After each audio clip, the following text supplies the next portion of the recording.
Pascal. You are now rocking with that dude Pascal. We be going wild, Haitian in the building, so original. Got the haters catching feelings. Get your hands up to the ceiling and keep them held high, cause St. Louis isn't ready. Forget about it, goodbye. Hold up, we just saying hi. Five somebody, rise up weekdays. Catch us live, somebody, let's go. Good afternoon, good evening, and good morning, everybody, and welcome to the Pascal Show. Yeah, I'm back again, guys. I'm back again. I am back at it again because you know what? We have been covering this thing. We got to talk about it. I didn't get a chance to do a show last night to talk about this, and I figured the best way to do it is to bring on some very special guest. He's been on the show before, so I will be bringing on my brother Eddie onto the show here very shortly. But hey, guys, as we already know, you see the title down below. Is this the truth? Her testimony, second day, she was up on the stand, Amber Heard, giving her side of the story of basically everything that has gone down between her and Johnny Depp. And man, has it been a very interesting and incredibly very graphic testimony. Let me just say that. It has been wild. And of course, we already know she's going to be on in 10 days. They're going to be talking about this. And of course, the Team Depp still has to cross-examine her as well. So it's going to be very interesting to see what happens here very soon. I mean, you know, obviously in about a week and a half, we'll be seeing what the Team Depp has to do, how her side finishes their side, and then what happens when she gets cross-examined. Is she going to hold up to what she said, to everything in her testimony, or is she going to flip-flop, which she was already doing in her testimony? We got to get into some things. We got my brother in the house, so we're going to bring him up here very shortly. So before we get into everything, please hit that like button. I see everybody coming in, starting to file in. Get it past 100 likes really quick. I'd really appreciate it. Good afternoon. This is your lunch break flash 45-minute show, okay, where we're just going to talk about this testimony. We're going to break it down for you guys. We're going to get into real talk here. So hit that like button, send it past 100 likes. Also, do not forget to hit that subscribe button. It'd be really great to have you a part of the Pascal Show family, and I'm marching towards 60,000 subscribers. It's amazing. Wow. We have been growing very rapidly, and it's a beautiful thing. And I appreciate every single last one of y'all joining the fam. Anyway, let's get into some things, y'all. As you already know, Amber Heard, Miss Amber Turd, has been on the stand. She has been keeping her side of, well, you know, she's been telling her side of the story. Whether or not we believe it or not, that is up to you guys to come up with your own conclusions, okay, and your own opinions. But as we know, she has been up there doing her thing. I mean, obviously this is the day before, but she has been pulling out or at least trying to cry. It is, I don't know how to explain it. It has been a very wild 4 days watching her try to tell her side of the story. And like I said earlier, it's been flip-flopping like a mother lover. And we're going to talk about it. Okay, we're going to talk about all this. So I want to bring in my good friend. You've seen him on the show a billion times. He is the host of Ed Versus. He's also one of the hosts of 3 Lawyers Eating Sandwiches. You can find that on BCTV on YouTube. Please welcome my brother, Ed Herman, to the show. What's up, man? Hey, happy to be back. This is my 4th time this week. I was upset that I wasn't able to be on yesterday. I felt like I had this great streak going. Yeah, man. Hey, anytime you're available to come onto the show, you are always welcome, especially when we're talking about stuff like this, this trial. Right up my alley. I love this stuff. Yeah, and I know you do. So I'm like, hey, man, I want to, I'm like, hey, you got 45 minutes to come on and chop it up before a lunch hour break. Lunch hour is over. So we could talk about this because we got to talk about this madness that we saw just yesterday. how she ended off, how she finished off everything, the stories she told, whether she is telling, I don't even know how to, they were so graphic, but then she wasn't telling. It's like, how could we know she's actually telling the truth, right? Well, So we and gotta not go just into that she's this. telling the truth, Pascal, but they have to believe that everything she's saying is the truth. Because if they feel like half of what she's saying is true and half of what she's saying is not true, she loses that. Right. They have to believe her 100%. Otherwise, he's got the public on his side now. Yeah, it's a oh yeah, court of public opinion. Most definitely, you can see it in the chats. You can even see it in this super chat. Which, by the way, thank you so much, Taylor Fulmer, for the $5 super chat. I just hate that Johnny had to sit through all of that. I don't believe 95% of what she says. It's so obvious she's a liar. She has no evidence, which we are going to be talking about this evidence here in a second. But thank you, Taylor, for that $5 super chat. But that's actually real. That's a very good point. She goes up on the stand. She says all these crazy stories, all of them. First time that she gets hit by Johnny, she talks about that. Another one where she says, this is the one that I'm still having a hard time with. Well, there's a lot of moments that I have a hard time with, but there's a moment where she talks about getting hit by Johnny and that he hits her so hard in the face that she said he broke or he badly bruised my nose. She said it verbatim. She didn't even say he broke my nose or he badly bruised my nose. She just said he broke or badly bruised my nose. What the hell is that? How could you sit there and say both of those things?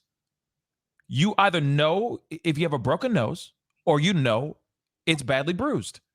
There is no in between. You can't say both. Right. That doesn't And make any sense. and a broken nose requires medical attention. You don't stay home with a broken nose. Have they shown documentation? I mean, no one breaks a nose and doesn't have the backup medical reports to support it. What do the That medical reports say? that part. That's the other thing. Where's the evidence from physicians, medical reports? Did you take any photos of these things? I would assume. Precisely. She's an actress. Her look and a model. Her looks are a big part of her livelihood. Don't you think that if she had something like that, that would have been possibly a broken nose, that the fear that that would disfigure or alter her appearance would have immediately gotten her to at least a consultation with the plastic surgeon or a doctor to check out and make sure that her appearance wouldn't be negatively impacted? There Yeah. would be medical to back that up. There Just would- like, even like, think of a baseball player.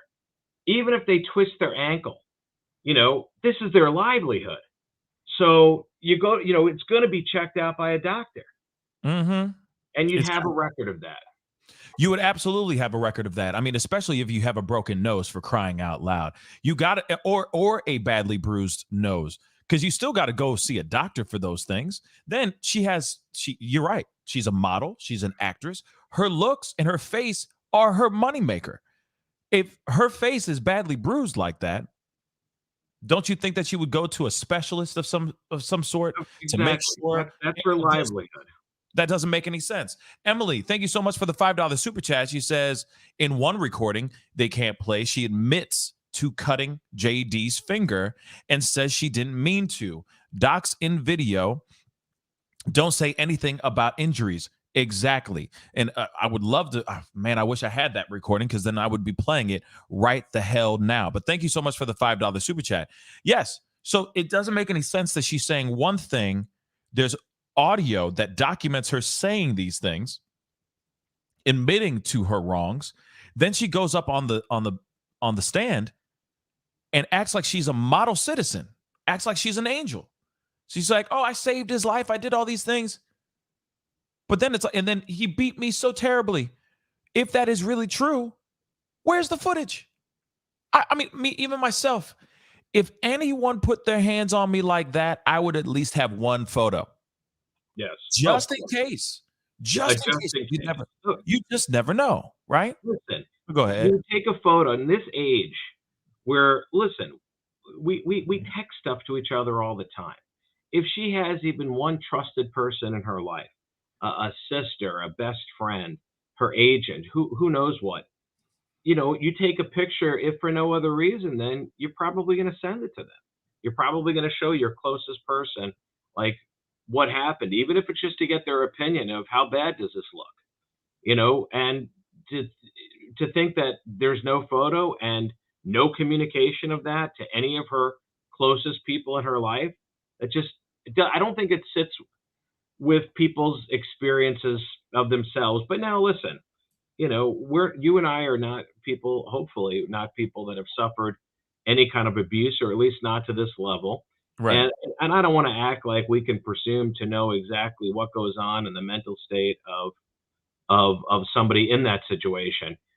But I have to say that I've seen a lot of comments of people who have suffered abuse, Exactly. and they're not siding with her either. This is not matching up with their experiences of how they felt and how they would have handled things. So, so I don't know. Again, it's not for me to decide. I'm only talking about, um, my opinion when it comes to that stuff. When it comes to the legal stuff, I can give you expert opinion. When it comes to the human stuff, I'm just one human like the rest of you, and I can only Right. give you my human opinion, which is no more valuable than anybody else's. Absolutely. And that makes total sense. Obviously, you are the legalese as far as that. You are an esquire, so you're going to esquire and talk about the legal side of things. But then when it comes to the human side of things, yeah, of course, there's the guttural reaction to her stories. And then, of course, there's just the logical reaction to the stories as well. Once you hear the stories, you go, wait a second. Wait, that's not adding up.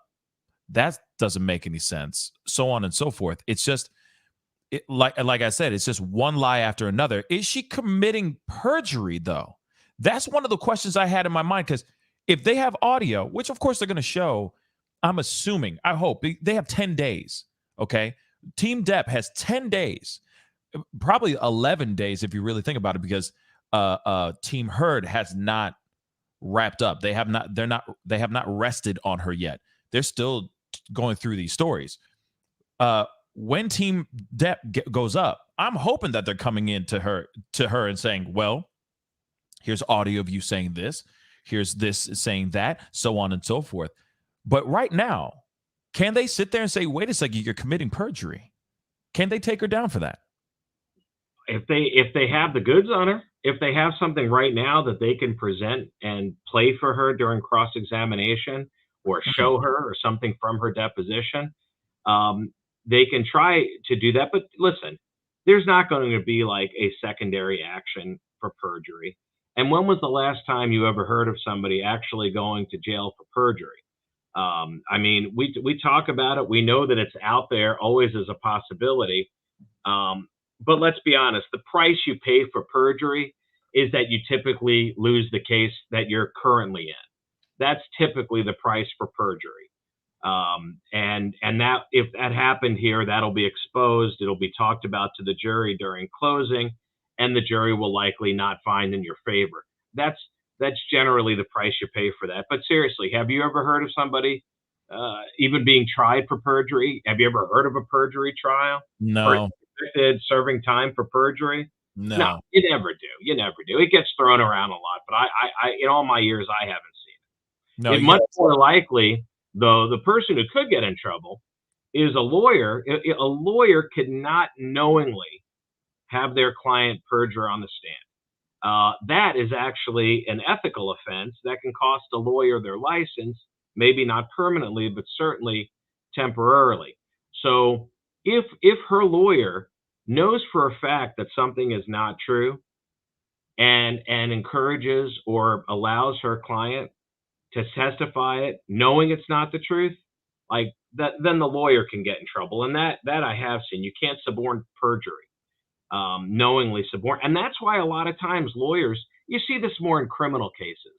A lot of times a lawyer doesn't want to hear from their client whether they did it or didn't do it. It can limit their options as they try to defend a case. I know that seems odd. I Mhm. know it seems like you'd want your defendant to tell you everything, and sometimes you do. But sometimes there's aspects that you don't want to hear about because, you know, you don't want to, you don't want to be put in a position where something is not true and a person is going to testify the opposite of that, because then you've committed an ethical violation. Mm. Okay. So, yeah, it. Okay.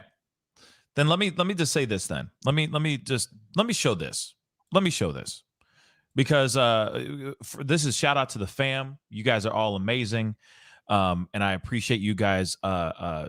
Sharing things with me. I've been getting this in emails. I've been getting this in DMs. It's been crazy. So I appreciate all y'all for this for sending this to me. But this has to do with not yesterday's testimony, but the day before. Excuse me, but the day before. Her opening statements.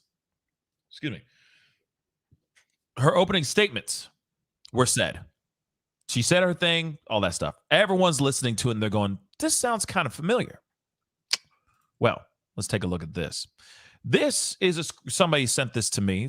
Thank you so much, guys. Seriously, thank you so much for the support and sharing with me and all that. Now, this is apparently what she said during her testimony. And then right next to it is a scene from the movie The Talented Mr. Ripley. Now, if you don't know The Talented Mr. Ripley, it's the Matt Damon I know movie. it. Yeah, yeah, I know it Oh well. yeah. Oh, I know you're a film buff just like me. But for everybody else who's listening, The Talented Mr. Ripley is a movie with Gwyneth Paltrow, Drew Law, and Matt Damon. It's a damn good movie, by the way. Check it out if you get some time. Okay.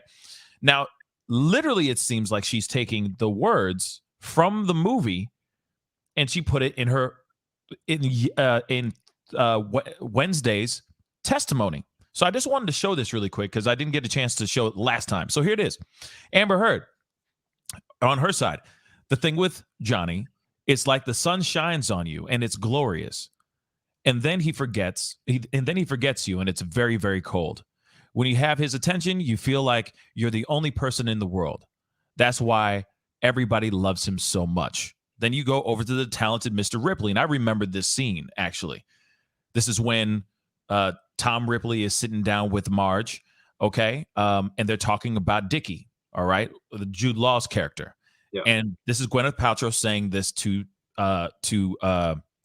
Matt Damon. She says, "The thing with Dickie, it's like the sun shines on you and it's glorious. And then he forgets you and it's very, very cold."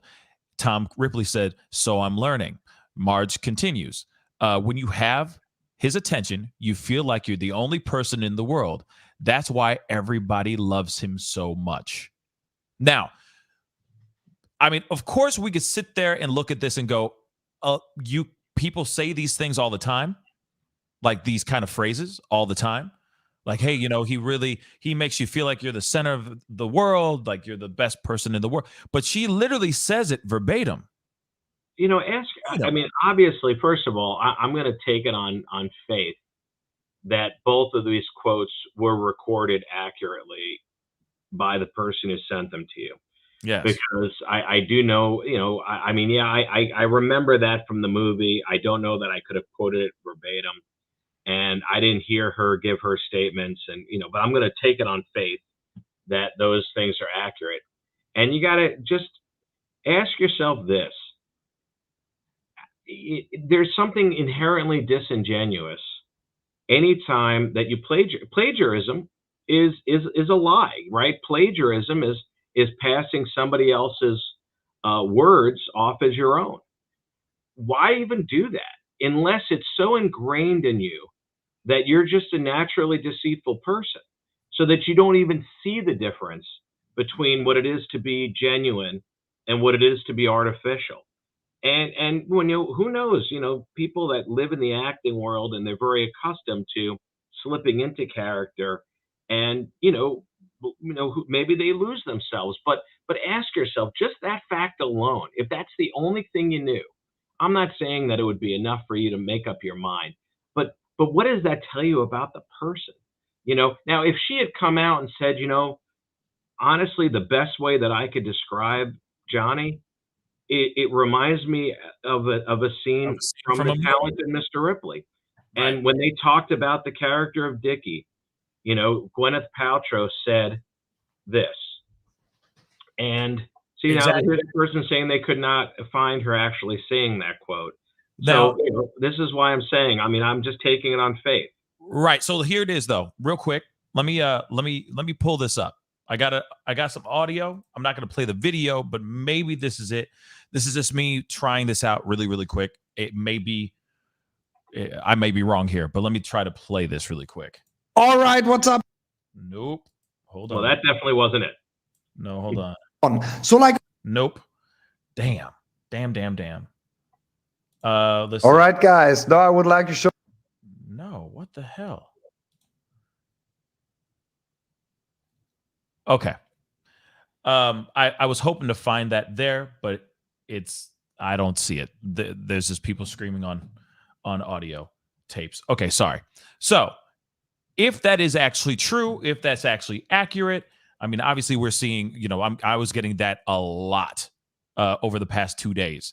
People sending me that, saying that she's quoting the talented Mr. Ripley. Now, I don't, of course, I would love to be able to find that actual spot to see her say that. But this is So very. we can qualify our remarks, and as I hope most people would, I wish more people did, and say, if it turns out that this isn't accurate, it's not true, obviously that changes things. But if this is true, if that is what she did and she didn't attribute it, it is plagiarism. And those are very specific words. And it may be that they're true, that they do accurately reflect how you feel when you're around Johnny. And that makes sense. You would almost expect around any famous person or movie star at his level that just being in that person's presence when they're giving you their attention, how special that makes you feel, and how when they deny you that attention, how not special that makes you feel. So it's probably a believable dynamic. I certainly have no problem. I met Kevin Costner once. I was starstruck. And in the moment that I spoke with him, I felt special. And then he walked away real briskly, and all of a sudden I felt like nothing. So, I don't think the sentiment is false, but I think the act of taking that quote with no attribution, that using plagiarism to make your point, is just indicative of a person who maybe at their core is just a genuinely disingenuous person. And I think that's what it is too. Because, as we see the rest of her, as we have been watching her testimony for the past 2 days, it has been very strange. She has been extremely disingenuous, as you've been saying. She doesn't take any accountability for any of these things. She's consistently changing the story. And to me, once you start going, he broke or badly bruised my nose, and then you continue, it's going, wait a second, that's just a straight lie right there. Then I also noticed that she had patterns as well, which was whenever she was talking about something that was actually real, there was not much description. She didn't throw all these adjectives in there and trying to describe things. She would just say it verbatim. Hey, this is what's going on. It's flat out. Blah, blah, blah. This is how we met. So on and so forth. We're hanging out with his kids.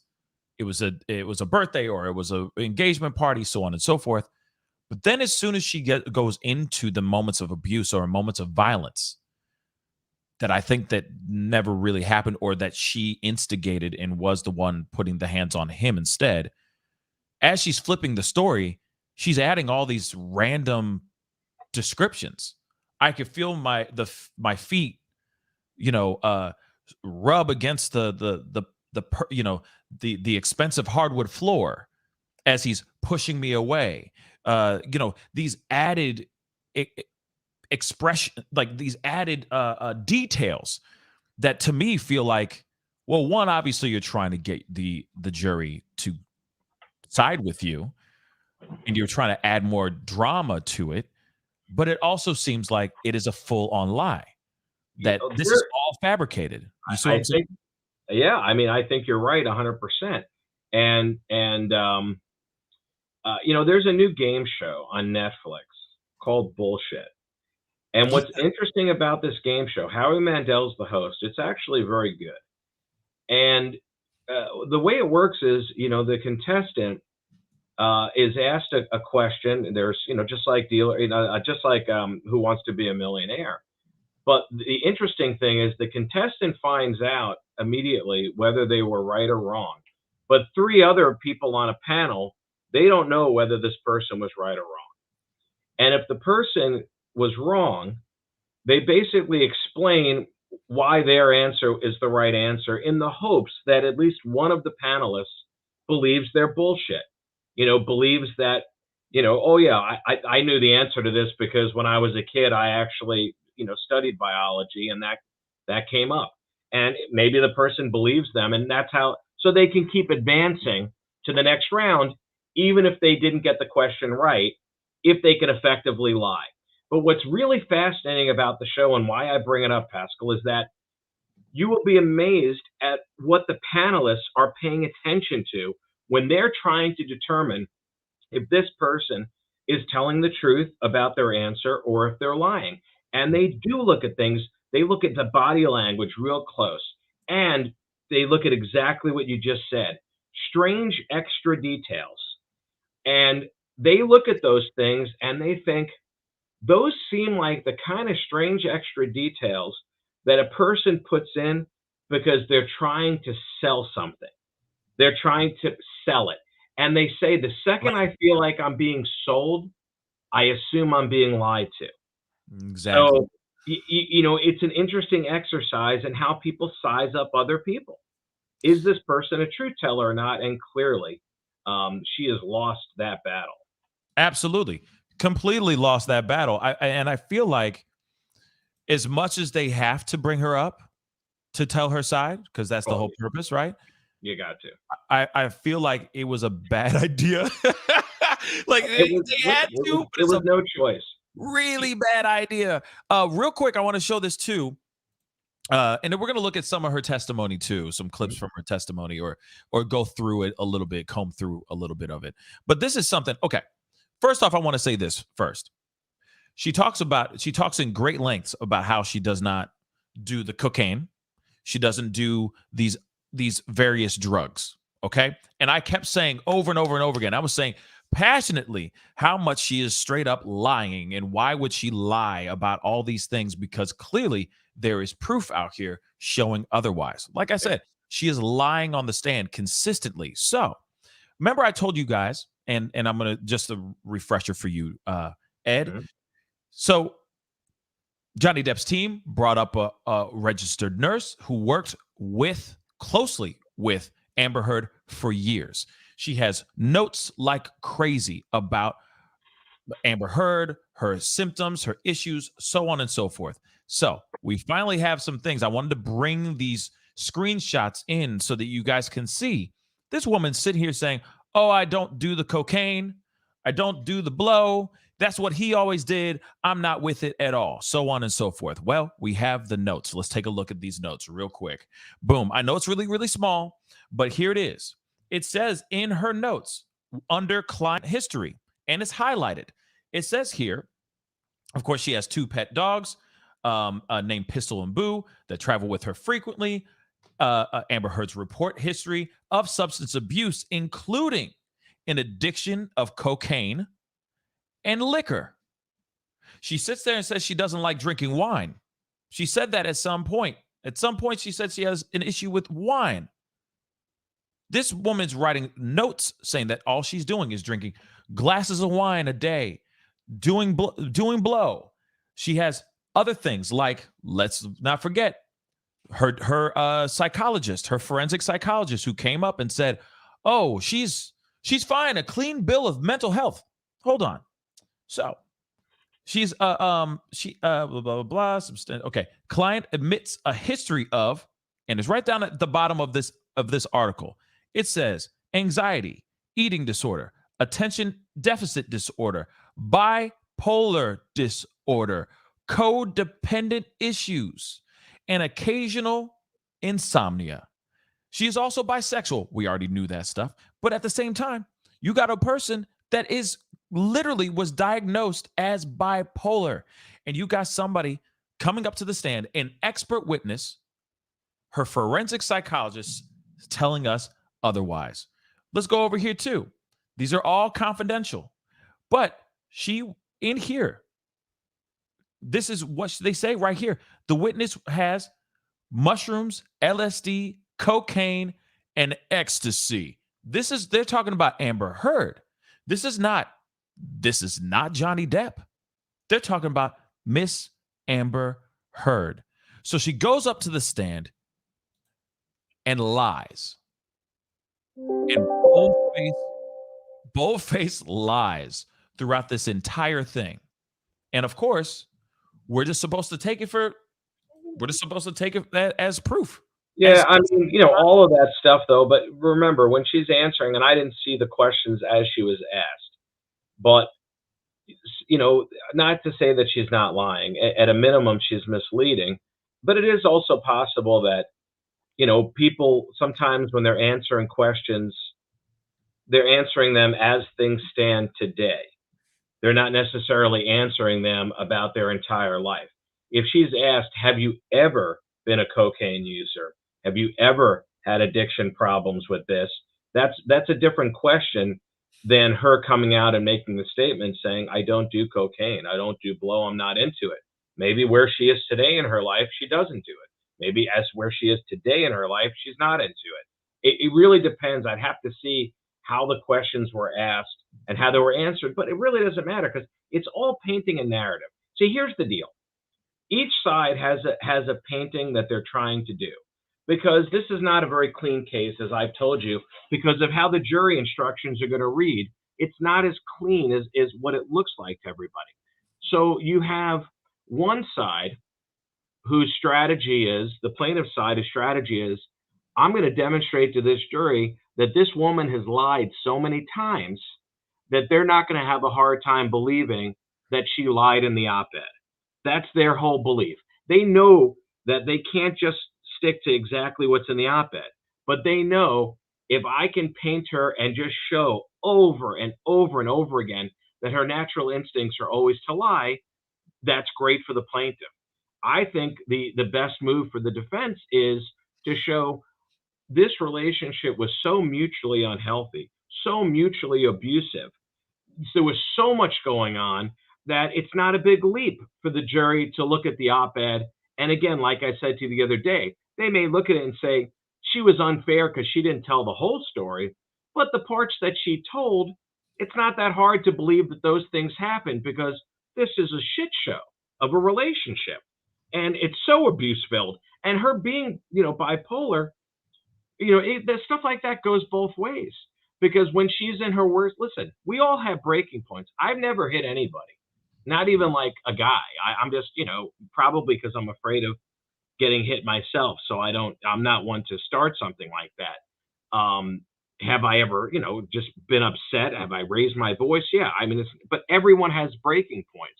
And if she can show that her behavior, whatever she was doing, took Johnny to his breaking points, that those would be the kind of things that would help. Look at that. She's a level 3 sommelier. Yeah. All right, listen, you got to drink a lot of wine. That's a lot. Even to be any kind of sommelier, you have to be one of those people that's tasted so much, tried so much, and has a palate that can act. Those are the people that can tell you, oh, that's got a little oakiness. I can taste a little berry at the end of that. Exactly. I could taste the rubber of the farmer's boot. You know what I'm saying? In the thing, or there's a little bit of a hint of tobacco in there, and chocolate and all that. Little bit $5 super chat. Thank you so much. To listen to her tell it. She is a saint. She's not owning anything. Yep, she is not owning anything at all. I'm trying to pull up the moment, the first moment when she got um like smacked in the face by him, and then she just basically says like, oh yeah, I broke or badly bruised my nose.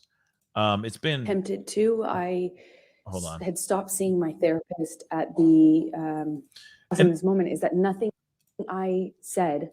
Okay, hold on one second. Then there's another piece though that I want to pull up too, which is very, very strange, is when she talks about doing her at her engagement party. Johnny Depp and her addict father, who she says later on is an addict, are doing blow together. It's right here. Amber Heard tells court Johnny Depp disappeared from their engagement party basically for the entire day, and said, man, this is so crazy. So disappeared. Allegedly, she said he went off with her dad and stayed up there for for the rest of the engagement party, doing blow with her addict father, and then told her to shut the F up when she asked him to greet guests. Okay, so he also went up. She obviously describes the first time he allegedly hit her, saying, "I will never forget it. It changed my life." And hopefully there's a video here, which we got to. Do you love gambling? We got to take a look at this, because I think this is the moment where she does say the part of getting hit in the face. So let's take a look at this. And we took some pictures and said a few hellos, and then Johnny disappeared upstairs in, I guess it's like a coat room or something. It was in a big abandoned building that was rented out for events. And he disappeared upstairs almost the entire party, I would say. It was kind of came down at the end when we were leaving, and came down once because he was at the time sharing drugs with my dad. Objection. Speculation. Lack of foundation. How do you know that he was sharing drugs with your dad? I was there. I watched it. Okay, so real quick, she says she doesn't do blow. She doesn't do any of that, but yet she's still in that room seeing them do blow together. Yeah, but then listen, these are Hollywood people. I mean, I would imagine that there's nobody in Hollywood that has not been present while other people were doing blow. That doesn't necessarily mean that they were doing blow at the same time. I mean, that's Yeah. But she is smart there, because she knows that she can only testify, to, again, what she herself experienced, what she saw, True. and so that's the only way to lay that foundation, is her coming right out. See, once you can kind of get the sense from her, like once you've broken through the wall to where you're willing to lie, there's really no end to it. And that's my point is that we can't sit here, and a jury cannot sift through every statement she says and start saying, well, these are the ones I believe, these are the ones I think were lies. It's like I said the other day, once you cast a person as a liar, you throw out everything that they said. You're not going to parse through every statement to see which was true and which isn't, which is why Depp's team is smart in painting her with as many lies as they can, even things that seem insignificant. It's just weird to me. I just wanted to add this too, and we're going to continue on here, this video. What I'm trying to say is that she says she doesn't like the cocaine, yet she's in the room while they're doing cocaine. You don't think she's partaking? Right, no, but you know what? Let's be fair. Like, I don't want to spin everything against her. She's at her party or whatever, and they've been missing for a while, and they should be down there with the guests. She could have popped up in there and said, "Guys, please, can you come down? We're supposed to be entertaining here. So let's, I don't want to just gang on and do that. But see that the temptation is to do that because she's already said so many things that we just don't believe. So you see how it just changes the lens that you view even something like that. It changes the lens that you view it in. We're not willing to give her the benefit of the doubt at all because she hasn't earned it. No. You got to earn that, with folks. Yeah, it's man, it's yeah. Let's continue here. But I see your point. You're right. She could have walked in and just saw them doing it, no big deal, blah blah blah. But like I said, it just seems weird for someone to say she doesn't do it, she doesn't like it, so on and so forth. Yet it's in notes from RNs and all that stuff. But let's continue on here. But you have a point. The lens is very askew. For Right. sure. But she brought it on herself. Yes. She did that. Continue. My dad at the time was was addicted to the same thing Johnny was. And so my dad had either my dad ran out or Johnny ran out. I can't recall which of the two ran out, but there was they needed more, of course, and had to leave the party. My dad actually left with Johnny's security to go get more drugs from Objection West calls for Hollywood. speculation. How do you know that? They told me. Hearsay. Sustain the objection. And they left to go whatever, and then they came back with drugs, and everything was okay in terms of the withdrawal symptom, or I don't know what you call it at that point. But he still stayed upstairs. And Are you referring to Mr. Depp? Yes, I am. Okay. Please So continue. shortly after that, I tried to get Johnny to come downstairs, and he just snapped at me, just verbally told me to shut the fuck up. And I remember talking to my mom about the irony of it. Okay. We were in an engagement party, but that was pretty much it for the engagement party. And I went downstairs and entertained guests and smiled and took pictures and put on a face and, went about my evening. And describe Now, what. so the thing better is, question is why do you go ahead and still marry a person that's if what I'd that's like what's to going know. to happen at the engagement party? That's exactly what I'd like to know. If when you start to describe these certain things, these certain moments that happen to you that are obviously extremely devastating. Let's keep it real. Extremely devastating things that allegedly he did to her, the pain and violence that he inflicted on her. Why wouldn't she? Why would you stay with somebody like that? And be The truth is, let's be honest, Pascal. Let's be honest. so weird. If he was a regular old citizen with a terrible cocaine addiction, who at his own engagement party tells her to shut the F up and doesn't mingle with the guests, if he was a regular person, no way does she go through and stay in that relationship. I mean, very unlikely, but he's not a regular person. She's a young, aspiring actress. He was an incredibly successful actor. You have to believe that this was just not blind love on her part that kept him there. Like, I'm going to love him no matter what. This is what unconditional love looks like. An element of still believing that the overall net gain to her life, being connected to him and married to him, she obviously made the decision that the overall net gain was in her favor. Now, to be fair to her, there are a lot of people that, because of their upbringings and what they've been through in their life, for a variety of reasons, are drawn to people that are not good for them, where there's conflict. Maybe they don't think they deserve better. Maybe they want to self-punish, so they allow themselves to be treated that way. So there are a variety of reasons, but it does, listen, most people will look at that and say, Jesus, if that's not God slapping you in the face and saying run, then what is? Right. Man.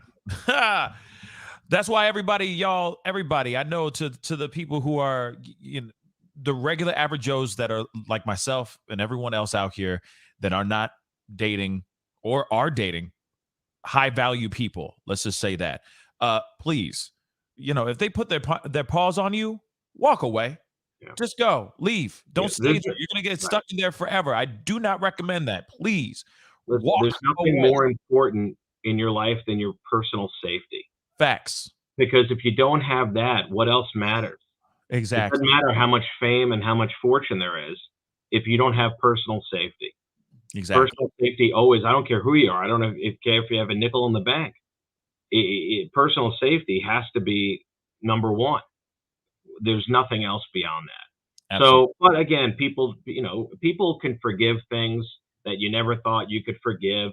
People, it also the timing, and it's you just rationalize things. Well, he was high, and so he was doing his thing, and he was with my dad, and I mean, you can convince yourself of pretty much anything you want to if you've already decided in your head what you want the outcome to be.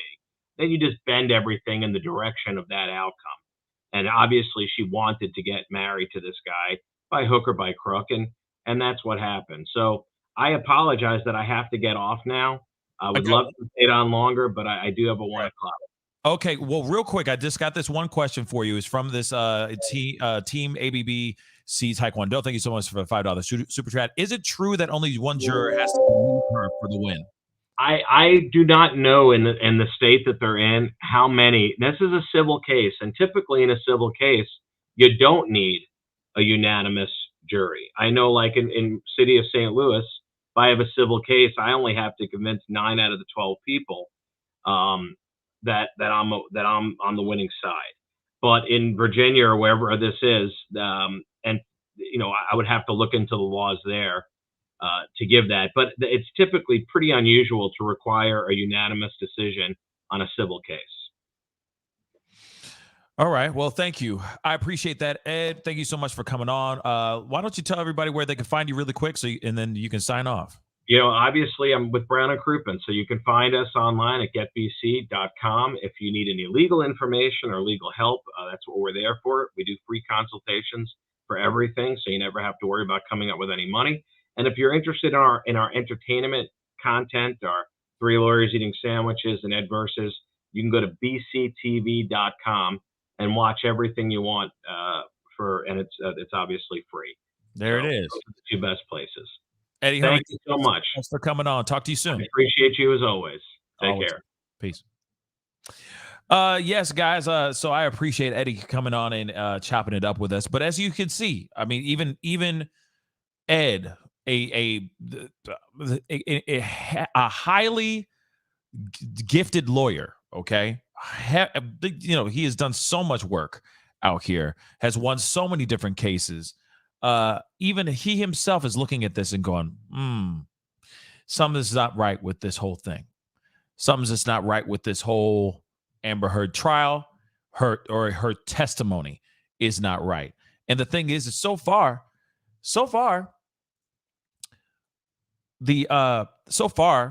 Team Heard's coming out the gate kind of weak so far.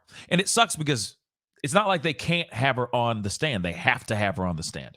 But right now, you can see this woman is making things up. She is lying through her teeth, but she's trying her hardest to win over that jury.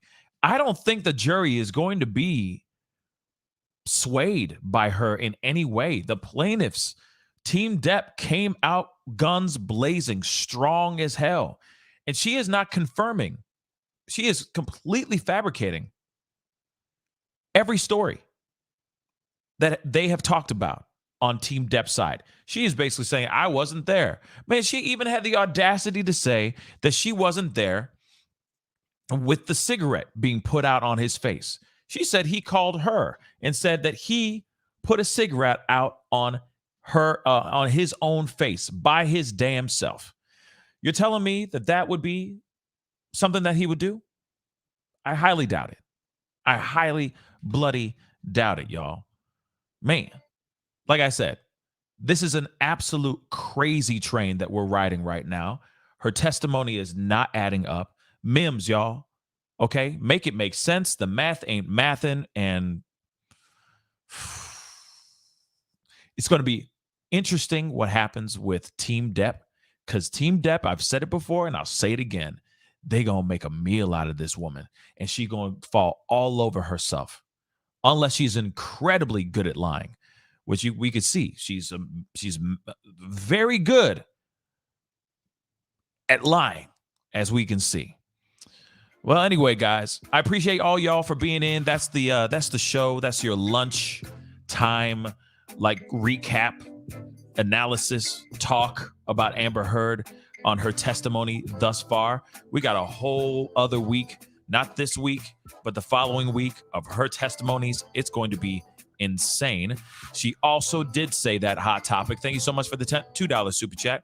She admitted to writing the op-ed herself. Right off the gate, right out the gate.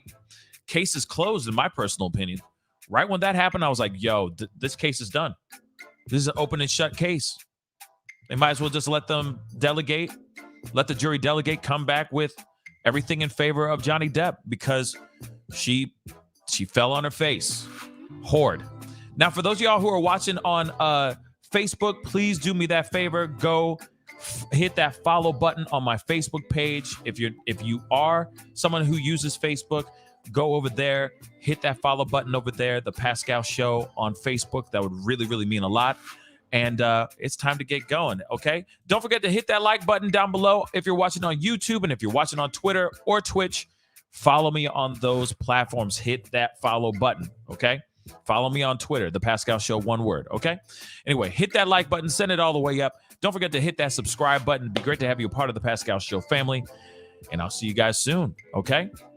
Be good to yourselves, be good to one another, and I'll see you guys in the next show. Until next time. This is The Pascal Show. Bye.